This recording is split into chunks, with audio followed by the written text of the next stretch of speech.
વરસાદ રોકાયાના 24 કલાક બાદ પણ સુરત જિલ્લામાં ખાડીપુરથી તારાજી ટીવી સ્ક્રીન તારાજીના આ દ્રશ્યો કુંભારિયા ગામના છે।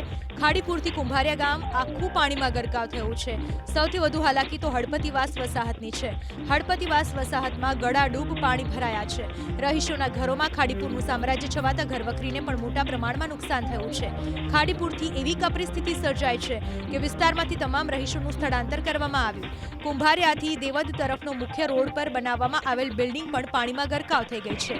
નેચર વેલી હાઈરાઇઝ બિલ્ડિંગમાં વસવાટ કરતા 500થી વધુ લોકો ઘરમાં જ કેદ થયા છે। દર વર્ષે ખાડીપુરથી સર્જાતી સમસ્યાનો યોગ્ય નિકાલ લાવવાની રહીશો માંગ કરી રહ્યા છે। હવે આ દ્રશ્યો જુઓ। સુરતના કડોદરા રોડ પર હજુ પણ ઘૂંટણસમા પાણી ભરાયેલા છે। સારોલી નજીકનો 1 કિલોમીટરનો એક તરફનો આખો રસ્તો પાણીમાં ગરકાવ થતા વાહન વ્યવહાર પ્રભાવિત થયો છે। ખાડીપુરથી રોડ પાણીમાં ગરકાવ થતા કડોદરા અને ટેક્સટાઇલ માર્કેટ જતા વાહન ચાલકોને પણ ભારે હાલાકી ભોગવવાનો વારો આવ્યો છે। વરસાદ રોકાયાના 24 કલાક વીત્યા છતાં ઓલપાડ તાલુકાનું કઠોદરા ગામ હજુ પણ જળબંબાકાર।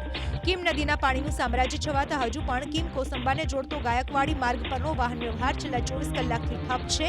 ગામના પરિશ્રમ પાર્ક, રોયલ પાર્ક, હળપતિવાસ સહિતના વિસ્તારોમાં હજુ પણ કીમ નદીના પાણીનું સામ્રાજ્ય છવાયેલું છે।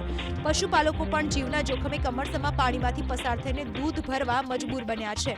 તો રહીશોને પણ પીવાના પાણીની સહિતની જીવન જરૂરિયાતની ચીજવસ્તુઓ માટે મુશ્કેલી ભોગવવી પડી રહી છે। પ્રશાસન તરફથી પણ કોઈ મદદ ન મળી હોવાનો સ્થાનિકોનો આરોપ છે।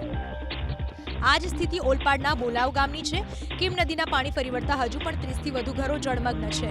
બોલાવના નવા હળપતિવાસના 30થી વધુ ઘરોમાં 4થી 5 ફૂટના પાણી ભરાયેલા છે। ઘરોમાં કીમ નદીના પાણી ફરી વળતા ઘરવખરી અને અનાજનો જથ્થો પલળી ગયો છે। પ્રશાસન તરફથી કોઈ મદદ ન મળી હોવાનો ગ્રામજનોનો આરોપ છે। ભોજન, પીવાના પાણી સહિતની કોઈ વ્યવસ્થા ન કરાઈ હોવાનો ગ્રામજનો આરોપ લગાવી રહ્યા છે।